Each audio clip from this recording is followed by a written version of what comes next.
မင်္ဂလာပါကျွန်တော်တို့ဆိုင်လုပ်ငန်းလုပ်တဲ့တကယ်ချင်းတွေចောင်းသူចောင်းသားလေးတွေအတွက်ပေါ့နော် Adobe Photoshop CF5 ထဲမှာဥပမာ license ပုံတွေရိုက်တဲ့အခါမှာတစ်ခါတလေကြတော့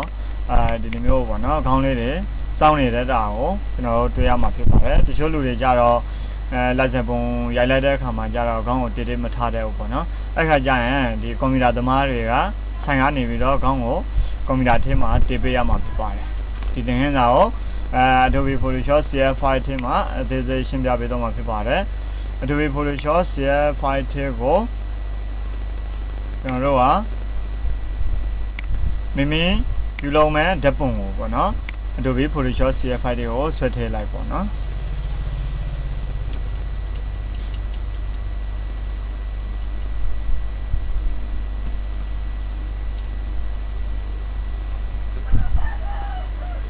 Photoshop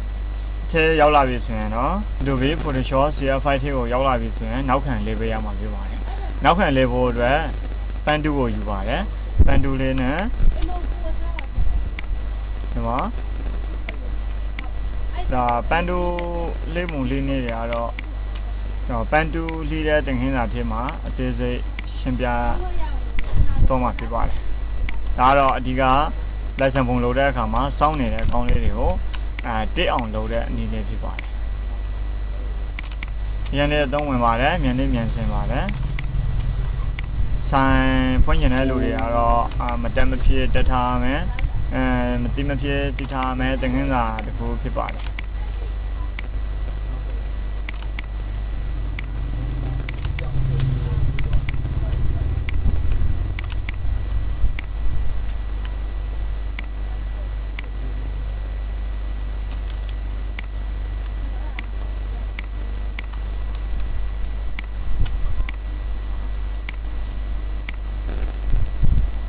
ပန်တူနာပတ်လန်ကြောင်းပေးပြီးရင် right click ထောက်ပါတယ် right click ထောက်ပြီးတော့ mix selection လုပ်လို့ရတယ်လို့ keyboard ပေါ်ဆိုရင်တော့ control enter ကိုနှိပ်လိုက်လို့ရှိရင်လေ selection ဝင်တော့ပါတယ် feather ပေးပါမယ် select ကနေပြီးတော့ modify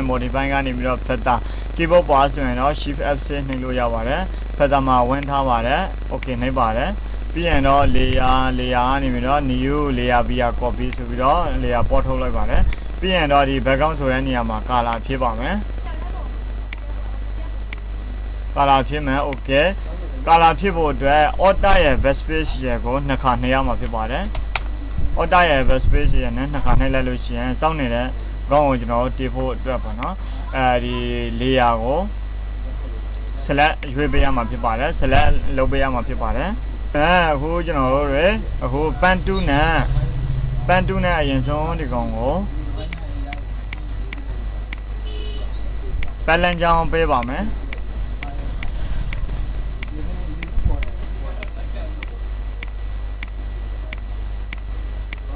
ပန်တူနာပတ်လန်ကြောင်းပေးပါမယ်ပေးပြီးရင်ပန်တူနာပတ်လန်ကြောင်းပေးပြီးရင်တော့ keyboard ပေါ်က control enter ကိုခောက်ပါမယ် feather shift F6 feather 1လောက်ပေးပါမယ်ပြီးရင် enter ကိုခောက်ပါမယ်ပြီးရင်ကျွန်တော်တို့က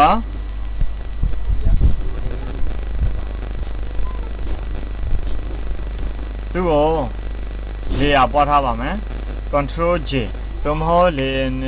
layer new layer via copy နော် layer ပေါ်ပြီးရင်တော့ edit ကနေမြင်တာ puppet web ဆိုတာရှိပါတယ် puppet web လေးကိုနှိပ်လိုက်ပါတယ်ပြီးရင်ဒီပေါ်ထားတဲ့ layer မှာကျွန်တော်တို့ကတန်ရိုက်သလိုမျိုးရိုက်ပေးရမှာဖြစ်ပါတယ်အကြောင်းရင်းကခေါင်းကိုတည်တဲ့အခါမှာမရွေးအောင်အတွက်ပေါ့နော်ရွေးမတော့အောင်အတွက်သူ့ကိုဒီခန္ဓာကိုယ်ကိုတန်ရိုက်ထားတဲ့ပုံစံမျိုးလုပ်တာဖြစ်ပါတယ်ကြည့်တာဆိုရင်တော့ order လေးကိုဖိပြီးတော့ကျွန်တော်တို့ကကလေးတစ်ချက်နှိပ်လိုက်လို့ရှိရင်ဒီနေရာမှာဆုံးတယ်ဆိုတော့ဒီကလေးပေါ့နော်ပြီးရင်အဲ့နေရာမှာကျွန်တော်တို့ rotate လေးလို့ရပါတယ် order ကိုဖိထားလိုက်ပေါ့နော် order ကိုဖိထားမှဒါလည်းဒီအဝိုင်းလေးကပေါ်မှာဖြစ်ပါတယ်ပြီးရင်မိမိတို့လိုချင်သလိုလိုချင်သလိုမျိုးဘေးညာရွှေကိုစောင်းနေတဲ့ဖက်ကနေပြီးတော့တစ်လိုက်ပါနော်ပြီးရင် enter ခေါက်လိုက်ပြီးရင်ဒီအောက်ကလေကမလို့တကယ်လို့ဒီအောက်ကလေအောင်မလို့ဆိုရင်တော့မျက်လုံးမှိတ်ထားလိုက်ပါနော် မျက်လုံးမမှိတ်ပဲနဲ့ဒီတိုင်း delete လုပ်ပြလိုက်ရင်လည်းရပါတယ်ဒါဆိုရင်တော့စောင့်နေတဲ့ကောင်ကတေးသွားပြီဖြစ်ပါတယ်ဒါမူရင်းဒါကတော့မူရင်းပေါ့နော်ဒါမူရင်းအခုနာကျွန်တော်တို့ဒါကြတော့ခေါင်းစောင့်နေတဲ့ကောင်ကိုတေးလိုက်တာဖြစ်ပါတယ်နော်ဒီကောင်မလို့တော့ဆိုတော့ delete ပေါ့နော် delete keyboard ပေါ် delete နဲ့နေရပါတယ်ကဲဒါဆိုရင်စောင့်နေတဲ့ကောင်ကိုတေးအောင်လုပ်ပြီးသွားပြီဖြစ်ပါတယ်ဒီသင်ခန်းစာကိုကျောင်းသူကျောင်းသားတွေအနေနဲ့ပေါ်ပေါက်လိမ့်မယ်လို့ထင်ပါတယ်အားလုံးပဲကျေးဇူးတင်ပါတယ်ကျွန်တော်ဗီဒီယိုသင်ခန်းစာဖိုင်လေးတွေကို online မှာအချိန်ရရင်ရသလိုမျိုးပညာဒါနအဖြစ်ဖြန့်ဝေတော့မှာဖြစ်ပါတယ်သင်ခန်းစာအဆင်ပြေတဲ့ဆိုရင်like and share လေးလုပ်ပေးပါအားလုံးပဲကျေးဇူးတင်ပါတယ်